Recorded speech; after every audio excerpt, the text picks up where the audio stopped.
थांबा, हा video skip केला तर आजचं नशीब स्वतःहून हातातून जाईल।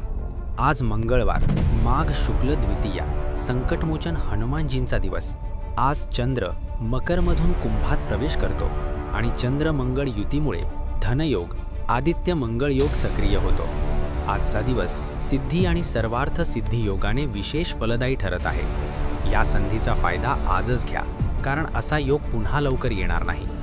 आज नशीब खास 5 राशींना थेट पुढे ढकलणार आहे। त्या राशी आहेत मेष, करिअरमध्ये निर्णायक प्रगती; मिथुन, अडथळ्यांवर पूर्ण विजय; कर्क, कमाई आणि स्थैर्य; कन्या, मोठी संधी, ठोस लाभ; मीन, इच्छापूर्ती आणि मानसन्मान। जर तुमची रास यात असेल तर आज गप्प बसू नका आणि संधी ओळखा। आज दिवसभरात तुम्हालाही या योगांचा परिणाम नक्की जाणवेल। अनुभव आला तर सबस्क्राईब करा आणि कॉमेंटमध्ये नक्की सांगा। आम्ही वाट पाहत आहोत। पुढच्या दिवशी पुन्हा भेटूया अमोघ चॅनलवर सकाळी 6 वाजता।